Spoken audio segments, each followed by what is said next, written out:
In the far northeast of North Dakota, about 30 miles short of the Canadian border, the fields run in straight lines to every horizon.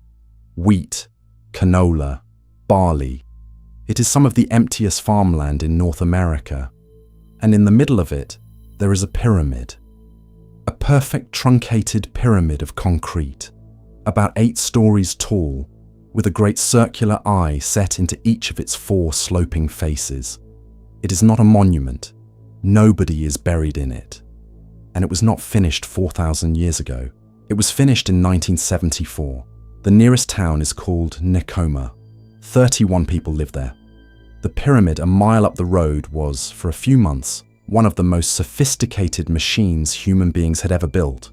The radar brain of the only nuclear-armed missile defense complex the United States has ever switched on. It reached full operational capability on the 1st of October, 1975. On the 2nd of October, 1975, the following day, the United States House of Representatives voted to shut it down. This is the story of how a country builds a pyramid for the end of the world at a cost of nearly $6 billion and gives up on it before the paint is dry. And it is the story of the part everyone misses, because one piece of this machine is still running. It has been watching the sky every hour of every day for almost 50 years. To understand why the pyramid exists, you have to start with the problem it was built to solve, because the problem was real and it had no good answer. By the early 1960s, an intercontinental ballistic missile could cross from the Soviet Union to the American Midwest over the pole in about half an hour. Against bombers there were fighters and anti-aircraft guns. Against a warhead falling from space at several miles per second, there was nothing. Think about what intercepting one actually requires. You must see a warhead the size of a refrigerator, thousands of miles away, sort it from the decoys traveling with it, compute where it will be, not where it is, and put your own missile into that piece of sky within seconds on the first try. There are no second tries. Engineers describe the task as hitting a bullet with a bullet. And in the 1960s, that was simply beyond any guidance system on Earth.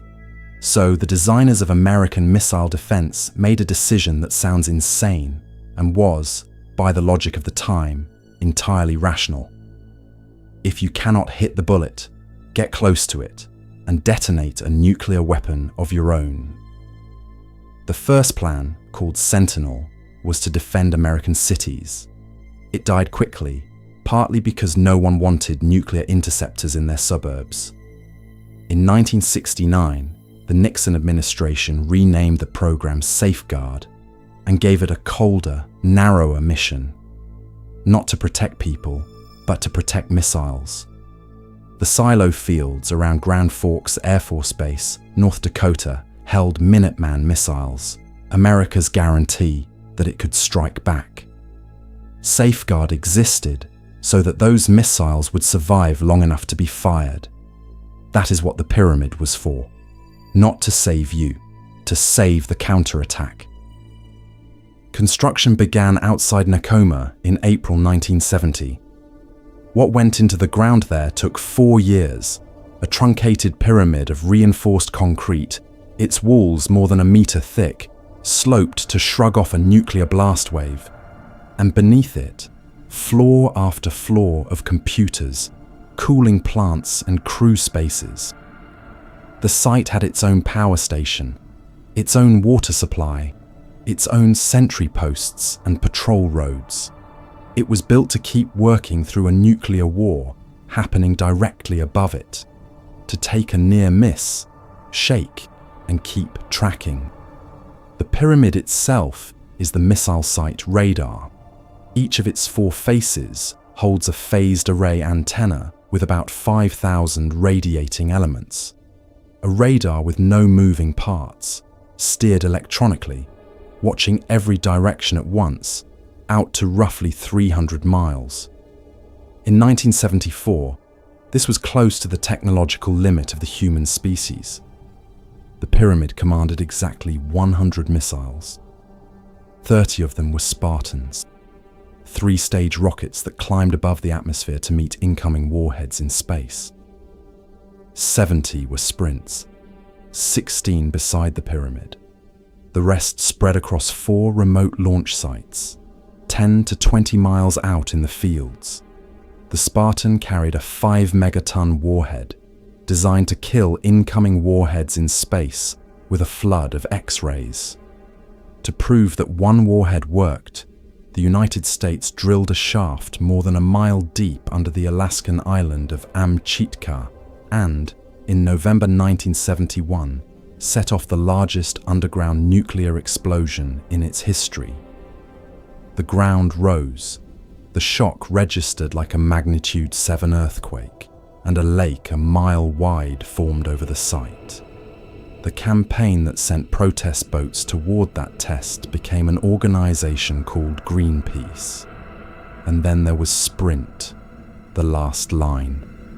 A cone thrown out of its silo by a gas-driven piston, igniting in mid-air, accelerating at 100 times gravity, hypersonic, on its way to roughly Mach 10 within seconds of leaving the ground.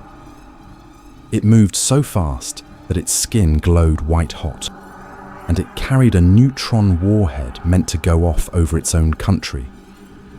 Because by the time Sprint launched, the incoming warhead would be seconds from the ground. Every part of this plan ended the same way, with nuclear detonations over North Dakota, to stop other nuclear detonations on North Dakota. Nobody involved pretended otherwise. That was the design. Now, leave the machine for a moment and look at what it did to the people around it. Because for 5 years, the pyramid was the best thing that had ever happened to Cavalier County. More than 1,000 construction workers came to build it. Langdon, the market town 12 miles north, went from about 2,000 people to nearly 4,000 in 3 years. Employment in the county rose almost 50%. Personal income rose 200% in 3 years, more than 7 times the state average. There was nowhere to put these people. Trailer courts filled with the workers' mobile homes, and the government built new family housing of its own. Rents climbed anyway. In the first construction year alone, 637 children of project workers poured into the area's schools. Nekoma's tiny school more than doubled.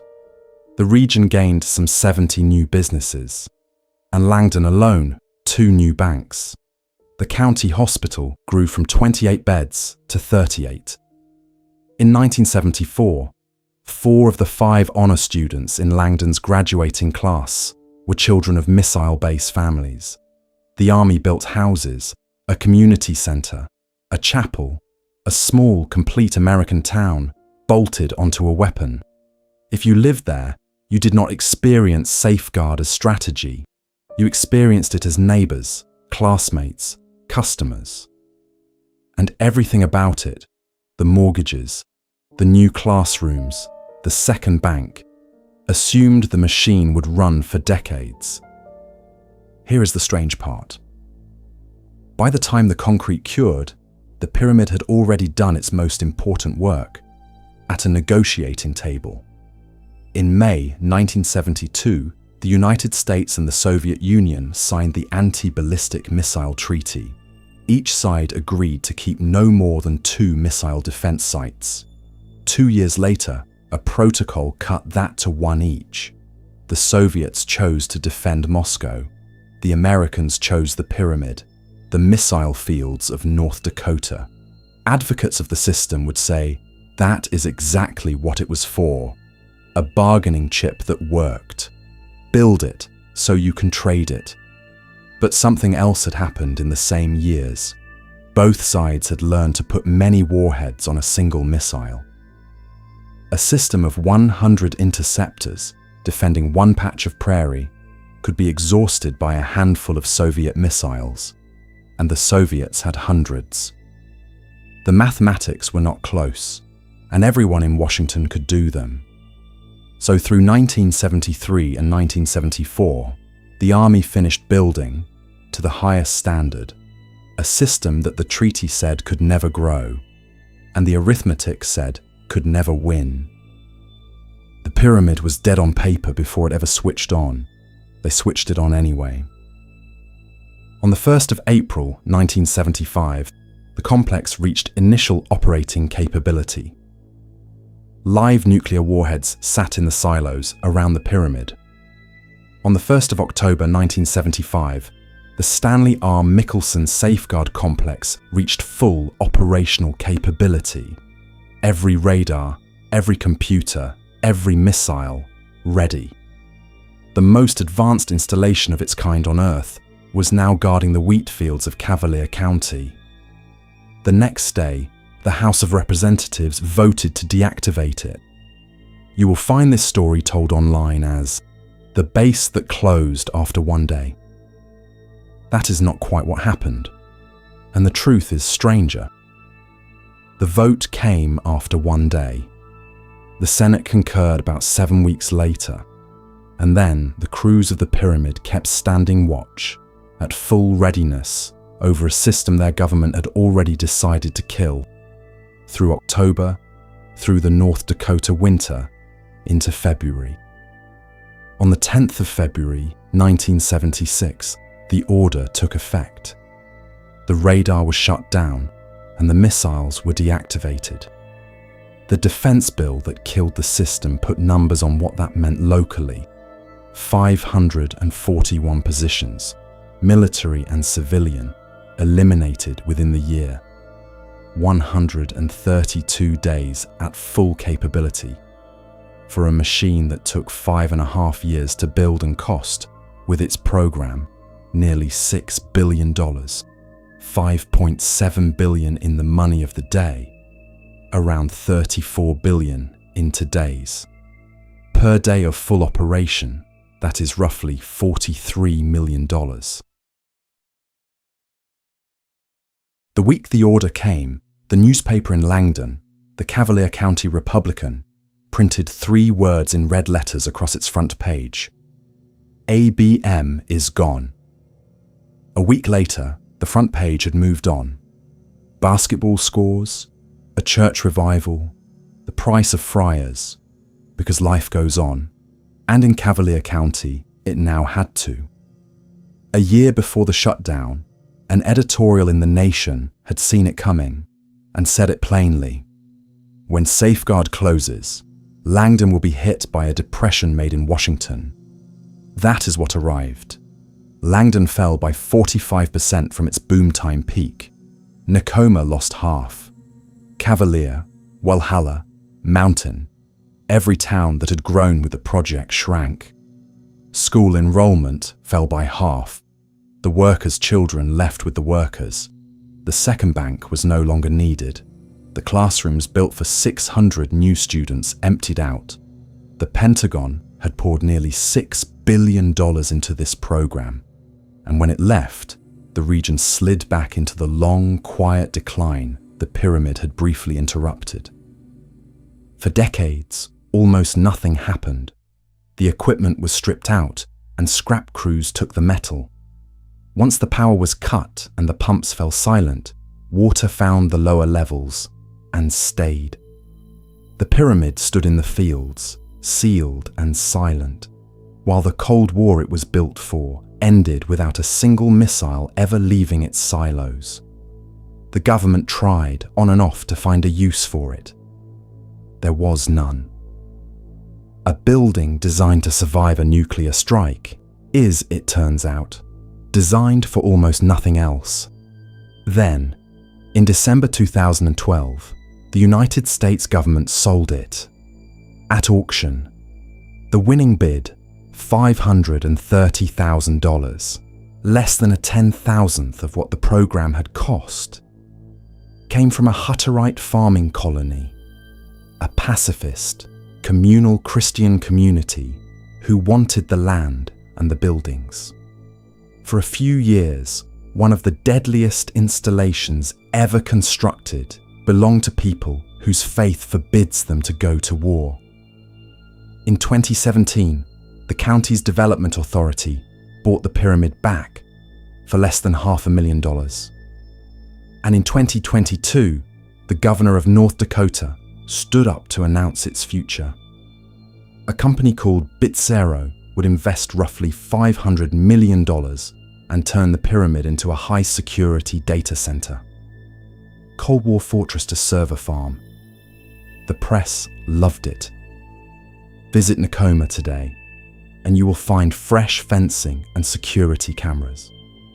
The company says its first few megawatts of computing are running, and the pyramid still looks much as it did in 1976. The corn grows where the workers' houses stood.